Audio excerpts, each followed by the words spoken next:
पुस्तकालय कृष्ण भगवान के सर्वोच्च व्यक्तित्व अध्याय 8 यूनिवर्सल फॉर्म का विजन। इस घटना के बाद वासुदेव ने अपने परिवार के पुजारी गर्ग मुनि से कृष्ण के भविष्य के जीवन की ज्योतिषीय गणना करने के लिए नंद महाराज के स्थान पर जाने के लिए कहा। गर्ग मुनि एक महान संत ऋषि थे जिन्होंने कई तपस्या की थी और यदु वंश के पुजारी नियुक्त किए गए थे। जब गर्ग मुनि नंद महाराज के घर पहुंचे तो नंद महाराज उन्हें देखकर बहुत प्रसन्न हुए और तुरंत हाथ जोड़कर खड़े हो गए और उन्हें प्रणाम किया। उन्होंने गर्ग मुनि को एक ऐसे व्यक्ति की भावना के साथ प्राप्त किया जो भगवान के सर्वोच्च व्यक्तित्व की पूजा कर रहा है। उन्होंने उन्हें बैठने की एक अच्छी जगह दी और जब वे बैठ गए तो नंद महाराज ने उनका गर्मजोशी से स्वागत किया। उन्हें बहुत विनम्रता से संबोधित करते हुए उन्होंने कहा, मेरे प्रिय ब्राह्मण, गृहस्थ के स्थान पर आपकी उपस्थिति केवल प्रबुद्ध करने के लिए है। हम हमेशा घरेलू कर्तव्यों में लगे रहते हैं और आत्म साक्षात्कार के अपने वास्तविक कर्तव्य को भूल रहे हैं। आपका हमारे घर आना हमें आध्यात्मिक जीवन के बारे में कुछ ज्ञान देना है। गृहस्थों के पास जाने का तुम्हारा कोई और उद्देश्य नहीं है। दरअसल एक साधु व्यक्ति या ब्राह्मण के पास गृहस्थों के पास जाने का कोई व्यवसाय नहीं है, जो हमेशा डॉलर और सेंट के मामले में व्यस्त रहते हैं। संत और ब्राह्मण गृहस्थ के स्थान पर जाने का एकमात्र कारण उसे प्रबुद्ध करना है। यदि यह पूछा जाए, गृहस्थ किसी संत या ब्राह्मण के पास ज्ञान प्राप्ति के लिए क्यों नहीं जाते? इसका उत्तर यह है कि गृहस्थ बड़े निर्धन हृदय के होते हैं। आमतौर पर गृहस्थ सोचते हैं कि पारिवारिक मामलों में संलग्न होना उनका प्रमुख कर्तव्य है और आध्यात्मिक ज्ञान में आत्म साक्षात्कार या ज्ञानोदय गौण है। केवल करुणा से ही साधु और ब्राह्मण गृहस्थों के घर जाते हैं। नंद महाराज ने गर्ग मुनि को ज्योतिष विज्ञान के महान अधिकारियों में से एक के रूप में संबोधित किया। ज्योतिषीय विज्ञान की भविष्यवाणी, जैसे सूर्य या चंद्र ग्रहण की घटना, अद्भुत गणनाएं हैं और इस विशेष विज्ञान से व्यक्ति भविष्य को बहुत स्पष्ट रूप से समझ सकता है। गर्ग मुनि इस ज्ञान में पारंगत थे। इस ज्ञान से कोई यह भी समझ सकता है कि उसकी पिछली गतिविधियां क्या थीं जो उसे इस जीवन में आनंद या पीड़ा दे रही थीं। नंद महाराज ने भी गर्ग मुनि को सर्वश्रेष्ठ ब्राह्मणों के रूप में संबोधित किया। एक ब्राह्मण वह है जो सर्वोच्च के ज्ञान में विशेषज्ञ है। परम निरपेक्ष के ज्ञान के बिना किसी को ब्राह्मण के रूप में पहचाना नहीं जा सकता है। इस संबंध में प्रयुक्त सटीक शब्द ब्रह्मविद्म है, जिसका अर्थ है वे जो परम को अच्छी तरह जानते हैं। एक विशेषज्ञ ब्राह्मण उपजातियों को सुधारात्मक सुविधाएं देने में सक्षम है, अर्थात क्षत्रिय और वैश्य। शूद्र कोई सुधारात्मक प्रदर्शन नहीं देखते हैं। ब्राह्मण को क्षत्रिय और वैश्य का आध्यात्मिक गुरु या पुजारी माना जाता है। नंद महाराज एक वैश्य थे और उन्होंने गर्ग मुनि को प्रथम श्रेणी के ब्राह्मण के रूप में स्वीकार किया। इसलिए उन्होंने अपने दो पालक पुत्रों कृष्ण और बलराम को शुद्ध करने के लिए उन्हें अर्पित किया। नंद ने कहा कि न केवल इन लड़कों को बल्कि सभी मनुष्यों को जन्म के तुरंत बाद एक योग्य ब्राह्मण को आध्यात्मिक गुरु के रूप में स्वीकार करना चाहिए। इस अनुरोध पर गर्ग मुनि ने उत्तर दिया, वासुदेव ने मुझे इन लड़कों, विशेष रूप से कृष्ण के सुधारात्मक प्रदर्शनों को देखने के लिए भेजा है, लेकिन अगर मैं ऐसा करता हूं तो संयोग से ऐसा प्रतीत हो सकता है कि कृष्ण देवकी के पुत्र हैं, क्योंकि मैं वासुदेव का परिवार पुजारी हूं। अपनी ज्योतिषीय गणना से गर्ग मुनि समझ सकते थे कि कृष्ण देवकी के पुत्र थे, जिसे नंद नहीं जानते थे। परोक्ष रूप से गर्ग मुनि ने कहा कि कृष्ण और बलराम दोनों वासुदेव के पुत्र थे। बलराम को वासुदेव के पुत्र के रूप में जाना जाता था क्योंकि उनकी माता रोहिणी वहां मौजूद थी, लेकिन नंद महाराज कृष्ण के बारे में नहीं जानते थे। गर्ग मुनि ने अप्रत्यक्ष रूप से इस तथ्य का खुलासा किया कि कृष्ण देवकी के पुत्र थे। गर्ग मुनि ने नंद महाराज को भी चेतावनी दी थी कि यदि वे सुधार समारोह करेंगे तो कंस, जो स्वाभाविक रूप से बहुत पापी था, समझ जाएगा कि कृष्ण देवकी और वासुदेव के पुत्र थे। ज्योतिषीय गणना के अनुसार देवकी को कन्या नहीं हो सकती थी, हालांकि सभी को लगता था कि देवकी की 8वीं संतान कन्या थी। इस तरह गर्ग मुनि ने नंद महाराज को सूचित किया कि कन्या यशोदा से पैदा हुई थी और कृष्ण देवकी से पैदा हुए थे और उनका आदान प्रदान किया गया था। साथ ही कन्या दुर्गा ने कंस को सूचित किया था कि जो बच्चा उसे मार डालेगा वह पहले से ही कहीं और पैदा हुआ था। गर्ग मुनि ने कहा, यदि मैं आपके बच्चे को एक नाम दूं और यदि वह कंस को कन्या की भविष्यवाणी को पूरा करता है, तो हो सकता है कि पापी दानव आकर इस बच्चे को भी नामकरण संस्कार के बाद मार डाले। लेकिन मैं भविष्य की इन सभी आपदाओं के लिए जिम्मेदार नहीं बनना चाहता। गर्ग मुनि के शब्दों को सुनकर नंद महाराज ने कहा, यदि ऐसा कोई खतरा है तो बेहतर है कि किसी भव्य नाम समारोह की योजना न बनाएं। आपके लिए बेहतर होगा कि आप केवल वैदिक मंत्रों का जाप करें और शुद्धिकरण की प्रक्रिया करें। हम द्विज जाति के हैं और मैं आपकी उपस्थिति का यह अवसर ले रहा हूं, इसलिए कृपया बिना बाहरी धूमधाम के नाम देने की रस्म अदा करें। नंद महाराज नाम देने के समारोह को गुप्त रखना चाहते थे और फिर भी गर्ग मुनि के समारोह का लाभ उठाना चाहते थे। जब नंद महाराज ने गर्ग मुनि से इतनी उत्सुकता से अनुरोध किया तो उन्होंने नंद महाराज की गौशाला में यथासंभव गुप्त रूप से नाम देने का समारोह किया। उन्होंने नंद महाराज को बताया कि रोहिणी का पुत्र उनके परिवार के सदस्यों और रिश्तेदारों को बहुत प्रसन्न करेगा और इसलिए राम कहलाएगा। भविष्य में वे असाधारण रूप से शक्तिशाली होंगे और इसलिए उन्हें बलदेव कहा जाएगा।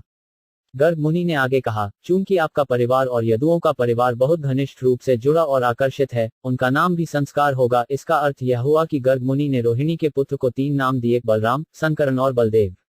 लेकिन उन्होंने सावधानी से इस तथ्य का खुलासा नहीं किया कि बलराम भी देवकी के गर्भ में प्रकट हुए थे और बाद में उन्हें रोहिणी के गर्भ में स्थानांतरित कर दिया गया था। कृष्ण और बलराम असली भाई हैं, मूल रूप से देवकी के पुत्र हैं। तब गर्ग मुनि ने नंद महाराज को बताया, जहां तक बेटे का सवाल है, इस बच्चे ने अलग अलग युगों, सहस्राब्दियों में अलग अलग शारीरिक रंग लिए हैं। सबसे पहले उन्होंने सफेद रंग, फिर रंग लाल और फिर रंग पीला और अब उन्होंने रंग काला ग्रहण किया है। इसके अलावा वह पूर्व में वासुदेव का पुत्र था, इसलिए उनका नाम वासुदेव और साथ ही कृष्ण होना चाहिए। कुछ लोग उन्हें कृष्ण कहेंगे और कुछ लोग उन्हें वासुदेव कहेंगे। लेकिन एक बात आपको जरूर जाननी चाहिए, इस बेटे के अलग अलग लीलाओं के कारण कई अन्य नाम और गतिविधियां हैं। गर्ग मुनि ने आगे नंद महाराज को संकेत दिया कि गोवर्धन पहाड़ी को उठाने के उनके असामान्य शगल के कारण उनके बेटे को गिरिधारी भी कहा जाएगा। चूंकि गर्ग मुनि एक ज्योतिषी थे, वे भूतकाल और भविष्य की हर चीज को समझ सकते थे, और इस प्रकार उन्होंने कहा, मैं उनकी गतिविधियों और नामों के बारे में सब कुछ जानता हूं, लेकिन दूसरे नहीं जानते। यह बालक सभी चरवाहों और गायों को बहुत प्रसन्न करेगा। वृंदावन में बहुत लोकप्रिय होने के कारण वह आपके लिए सभी सौभाग्य का कारण होगा। उनकी उपस्थिति के कारण आप विरोधी तत्वों के बावजूद सभी प्रकार की भौतिक आपदाओं पर विजय प्राप्त करेंगे। गर्ग मुनि ने कहा, मेरे प्रिय व्रज राजा, अपने पिछले जन्मों में इस बच्चे ने कई बार धर्मी व्यक्तियों को दुष्टों और चोरों के हाथों से बचाया जब भी राजनीतिक व्यवधान हुआ। आपका बच्चा इतना शक्तिशाली है कि जो कोई भी आपके लड़के का भक्त बन जाएगा उसे कभी भी दुश्मनों से परेशानी नहीं होगी। जैसे देवताओं की हमेशा भगवान विष्णु द्वारा रक्षा की जाती है, वैसे ही आपके बच्चे के भक्त हमेशा भगवान के सर्वोच्च व्यक्तित्व नारायण द्वारा संरक्षित रहेंगे।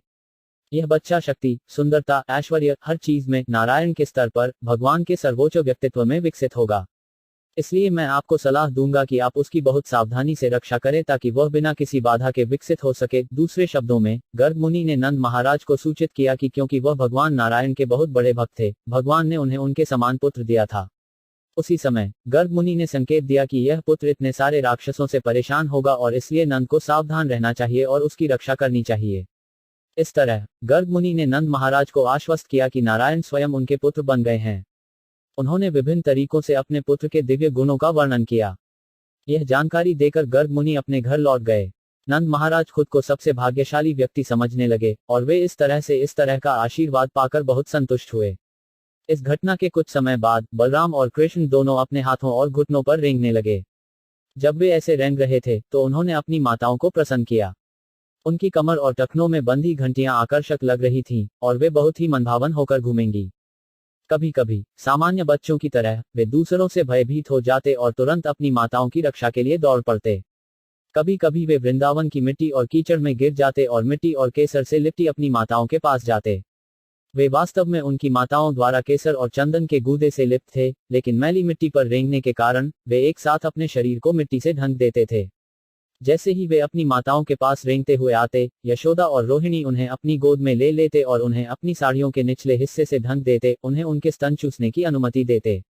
जब बच्चे अपने स्तन चूस रहे थे तो माताएं छोटे दांतों को अंदर आती हुई देखती थीं।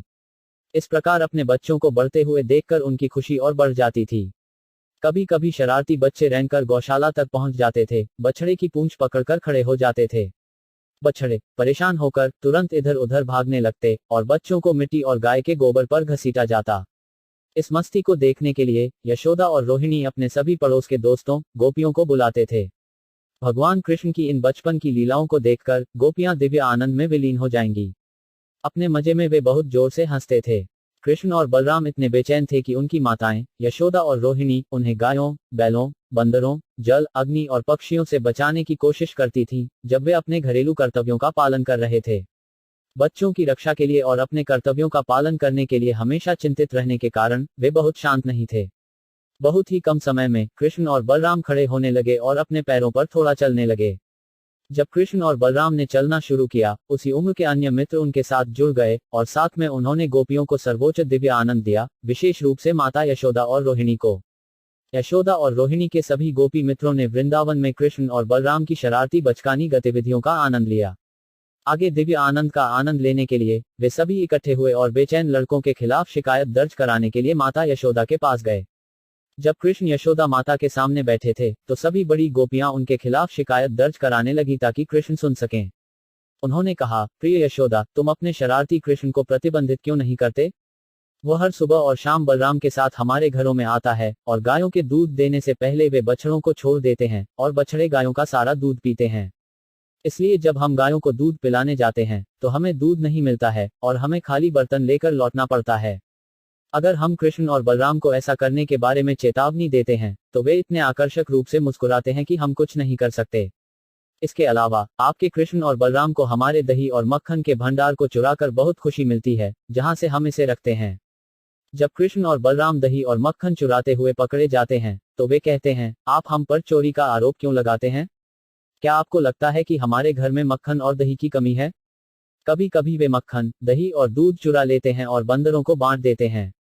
जब बंदरों को अच्छी तरह से खिलाया जाता है और फिर मत लेना तो तुम्हारे लड़के झल्लाते हैं, यह दूध और मक्खन और दही बेकार है, बंदर भी इसे नहीं लेंगे, और वे बर्तन तोड़ते हैं और इधर उधर फेंक देते हैं। अगर हम दही, मक्खन और दूध के भंडार को एकांत अंधेरी जगह में रखते हैं तो आपके कृष्ण और बलराम अपने शरीर पर गहनों और रत्नों की तेज चमक से इसे अंधेरे में पाते हैं। अगर संयोग से उन्हें छिपा हुआ मक्खन और दही नहीं मिलता है तो वे हमारे छोटे बच्चों के पास जाते हैं और उनके शरीर को चुटकी बजाते हैं ताकि वे रोएं और फिर चले जाएं। अगर इन शरारती लड़कों के डर से हम अपने मक्खन और दही का स्टॉक छत पर ऊंचा रखते हैं, झूले पर लटकाते हैं, हालांकि यह उनकी पहुंच से बाहर है, वे पीसने की मशीन पर सभी प्रकार के लकड़ी के तख्तों को ढेर करके उस तक पहुंचने की व्यवस्था करते हैं, और यदि वे नहीं पहुंच सकते तो वे मटके में छेद कर देते हैं। इसलिए हमें लगता है कि बेहतर होगा कि आप अपने बच्चों के शरीर से सभी गहनों को ले लें। यह सुनकर यशोदा कहेगी, ठीक है, मैं कृष्ण से सारे रत्न ले लूंगा ताकि वे अंधेरे में छिपे मक्खन को न देख सकें। तब गोपियां कहती, नहीं नहीं, ऐसा मत करो। जवाहरात लेकर क्या करेंगे भला? हम नहीं जानते कि ये किस तरह के लड़के हैं, लेकिन बिना गहनों के भी ये कुछ ऐसा दीप्ति फैलाते हैं कि अंधेरे में भी सब कुछ देख सकते हैं। तब माता यशोदा ने उन्हें बताया, ठीक है, अपना मक्खन और दही ध्यान से रखो ताकि वे उस तक न पहुंचें। इसके उत्तर में गोपियों ने कहा, हाँ, वास्तव में हम ऐसा करते हैं, लेकिन क्योंकि हम कभी कभी अपने घरेलू कार्यों में लगे रहते हैं, ये शरारती लड़के किसी न किसी तरह हमारे घर में प्रवेश करते हैं और सब कुछ खराब कर देते हैं। कभी हमारा मक्खन और दही नहीं चुरा पाने के कारण गुस्से में साफ फर्श पर पेशाब कर देते हैं तो कभी उस पर थूक देते हैं। अब जरा देखिए कि आपका लड़का इन शिकायतों को कैसे सुन रहा है। सारा दिन वह बस हमारे मक्खन और दही को चुराने की व्यवस्था करता है, और अब वह एक बहुत ही शांत अच्छे लड़के की तरह बैठा है। बस उसका चेहरा देखें। जब माता यशोदा ने सभी शिकायतों को सुनने के बाद अपने लड़के को दंडित करने का विचार किया तो उन्होंने उनका दयनीय चेहरा देखा और मुस्कुराते हुए उन्होंने उसे दंडित नहीं किया। एक और दिन, जब कृष्ण और बलराम अपने दोस्तों के साथ खेल रहे थे, सभी लड़के बलराम के साथ शामिल हो गए और माता यशोदा से शिकायत की कि कृष्ण ने मिट्टी खाई है। यह सुनकर माता यशोदा ने कृष्ण का हाथ पकड़ लिया और कहा, मेरे प्यारे कृष्ण, तुमने एकांत में पृथ्वी क्यों खाई है? जरा देखिए, बलराम सहित आपके सभी मित्र आपकी शिकायत कर रहे हैं। अपनी माँ से डरकर कृष्ण ने उत्तर दिया, मेरी प्यारी माँ, मेरे बड़े भाई बलराम सहित ये सभी लड़के मेरे खिलाफ झूठ बोल रहे हैं। मैंने कभी कोई मिट्टी नहीं खाई। मेरे बड़े भाई बलराम आज मेरे साथ खेलते हुए क्रोधित हो गए और इसलिए उन्होंने मेरे खिलाफ शिकायत करने के लिए अन्य लड़कों के साथ शामिल हो गए। उन सब ने मिलकर शिकायत की है, इसलिए तुम क्रोधित होगे और मुझे ताड़ना दोगे। यदि तुम समझते हो कि वे सच्चे हैं तो तुम मेरे मुंह में झांक कर देख सकते हो कि मैंने मिट्टी खाई है या नहीं। उसकी मां ने उत्तर दिया, ठीक है, यदि तुमने वास्तव में कोई मिट्टी नहीं खाई है तो अपना मुंह खोलो, मैं देखूंगा। जब भगवान कृष्ण को उनकी मां ने ऐसा आदेश दिया था तो उन्होंने तुरंत एक सामान्य लड़के की तरह अपना मुंह खोला। तब माता यशोदा ने उस मुख के भीतर सृष्टि का संपूर्ण ऐश्वर्य देखा। उसने सभी दिशाओं, पहाड़ों, द्वीपों, महासागरों, समुद्रों, ग्रहों, वायु, अग्नि, चंद्रमा और सितारों में संपूर्ण बाह्य अंतरिक्ष को देखा। चंद्रमा और सितारों के साथ साथ उसने सभी तत्वों को भी देखा, जल, आकाश और व्यापक ईथर अस्तित्व के साथ साथ कुल अहंकार और उसके उत्पाद अर्थात इंद्रियां, इंद्रियों के नियंत्रक, सभी देवता और इंद्रियों के विषय ध्वनि और गंध की तरह। उनके मुख के भीतर उन्होंने भौतिक प्रकृति के 3 गुण, सभी जीव, शाश्वत समय, भौतिक प्रकृति, आध्यात्मिक प्रकृति, गतिविधि, चेतना और पूरी सृष्टि के विभिन्न रूपों को भी देखा। यशोदा को अपने बच्चे के मुख में वह सब कुछ मिल गया जो ब्रह्मांडीय अभिव्यक्ति के लिए आवश्यक था। उसने यह भी देखा, उनके मुंह के भीतर स्वयं कृष्ण को अपनी गोद में लेकर और उन्हें अपना स्तन चूसते हुए। यह सब देखकर वह विस्मय से भर उठी और सोचने लगी कि क्या वह सपना देख रही है या वास्तव में कुछ असाधारण देख रही है। उसने निष्कर्ष निकाला कि वह या तो सपना देख रही थी या भगवान के सर्वोच्च व्यक्तित्व की मायावी ऊर्जा का खेल देख रही थी। उसने सोचा कि वह पागल हो गई है, मानसिक रूप से विक्षिप्त, उन सभी अद्भुत चीजों को देखने के लिए। तब उसने सोचा, यह मेरे बच्चे द्वारा प्राप्त ब्रह्मांडीय रहस्यवादी शक्ति हो सकती है, और इसलिए मैं उसके मुंह में इस तरह के दर्शन से हैरान हूं। मैं भगवान के परम व्यक्तित्व को नमन करता हूं, जो चेतना, मन, कार्य और दार्शनिक अटकलों की अभिव्यक्ति से परे हैं, और जिनकी विभिन्न ऊर्जाएं प्रकट और अव्यक्त सब कुछ उत्पन्न करती हैं। उनकी ऊर्जा के तहत शारीरिक आत्मा और शारीरिक संपत्ति की कल्पना की जाती है। उसने फिर कहा, मैं उसे सम्मानपूर्वक प्रणाम करती हूँ, जिसकी मायावी ऊर्जा के तहत मैं सोच रही हूँ कि नंद महाराज मेरे पति हैं और कृष्ण मेरे पुत्र हैं, कि नंद महाराज के सभी गुण मेरे हैं और सभी चरवाहे पुरुष और महिलाएं हैं, मेरे विषय हैं। यह सब भ्रांति परमेश्वर की मायावी शक्ति के कारण है। इसलिए मैं उससे प्रार्थना करता हूँ कि वह हमेशा मेरी रक्षा करे। जब माता यशोदा इस उच्च दार्शनिक तरीके से सोच रही थी, भगवान कृष्ण ने फिर से अपनी आंतरिक ऊर्जा का विस्तार किया ताकि उन्हें मातृ स्नेह से भ्रमित किया जा सके। तुरंत माता यशोदा ने सभी दार्शनिक अटकलों को भुला दिया और कृष्ण को अपनी संतान के रूप में स्वीकार कर लिया। वह उसे अपनी गोद में ले लिया और मातृ स्नेह से अभिभूत हो गई। वह इस प्रकार भगवान के सर्वोच्च व्यक्तित्व के बारे में सोचने लगी, जिसे उपनिषदों और वेदांत सूत्र से प्राप्त ज्ञान की खेती की प्रक्रियाओं के माध्यम से समझा जाता है, रहस्यवादी योग का अभ्यास करता है और सांख्य दर्शन का अध्ययन करता है, जैसे कि उसका अपना बच्चा। निश्चित रूप से माता यशोदा ने कई पवित्र गतिविधियों को अंजाम दिया था, जिसके परिणामस्वरूप उन्हें पूर्ण सत्य, पूर्ण पुरुषोत्तम भगवान उनके बेटे के रूप में मिला, जिसने उनके स्तन से दूध चूसा था। इसी तरह नंद महाराज ने भी भगवान कृष्ण के पुत्र बनने और उन्हें पिता के रूप में संबोधित करने के लिए कई महान बलिदान और पवित्र कार्य किए होंगे। लेकिन यह आश्चर्य की बात है कि वासुदेव और देवकी ने कृष्ण के बचपन की लीलाओं के दिव्य आनंद का आनंद नहीं लिया, हालांकि कृष्ण उनके असली पुत्र थे। कृष्ण के बचपन की लीलाओं का आज भी कई ऋषियों और संतों द्वारा महिमामंडन किया जाता है, लेकिन वासुदेव और देवकी व्यक्तिगत रूप से ऐसे बचपन के मनोरंजन का आनंद नहीं ले सकते थे। इसका कारण शुकदेव गोस्वामी ने महाराज परीक्षित को इस प्रकार समझाया। जब द्रोण नाम के वसुओं और उनकी पत्नी धारा को भगवान ब्रह्मा द्वारा संतान बढ़ाने का आदेश दिया गया, तो उन्होंने उनसे कहा, प्रिय पिता, हम आपका आशीर्वाद मांग रहे हैं। जब हम ब्रह्मांड के भीतर फिर से जन्म लेते हैं, तो परम भगवान कृष्ण अपने बचपन की सबसे आकर्षक विशेषता में हमारा पूरा ध्यान आकर्षित करें। उनके साथ हमारा व्यवहार इतना शक्तिशाली हो कि उनके बचपन की इन गतिविधियों को सुनकर कोई भी बड़ी आसानी से जन्म और मृत्यु के ज्ञान को पार कर सके। भगवान ब्रह्मा उन्हें आशीर्वाद देने के लिए सहमत हुए, और परिणामस्वरूप वही द्रोण वृंदावन में नंद महाराज के रूप में प्रकट हुए, और वही धारा नंद महाराज की पत्नी यशोदा के रूप में प्रकट हुई। इस प्रकार नंद महाराज और उनकी पत्नी माता यशोदा ने उन्हें अपने पुत्र के रूप में पाकर भगवान के सर्वोच्च व्यक्तित्व के लिए अपनी अनन्य भक्ति विकसित की। और सभी गोपियां और चरवाहे, जो कृष्ण के सहयोगी थे, स्वाभाविक रूप से कृष्ण के प्रति प्रेम की अपनी अलग भावनाओं को विकसित किया। इसलिए भगवान ब्रह्मा के आशीर्वाद को पूरा करने के लिए भगवान कृष्ण अपने पूर्ण विस्तार बलराम के साथ प्रकट हुए, और वृंदावन के सभी निवासियों के दिव्य आनंद को बढ़ाने के लिए सभी प्रकार की बचपन की लीलाएं की। इस प्रकार कृष्ण के 8वें अध्याय सार्वभौमिक रूप की दृष्टि का भक्ति वेदांत का तात्पर्य समाप्त होता है।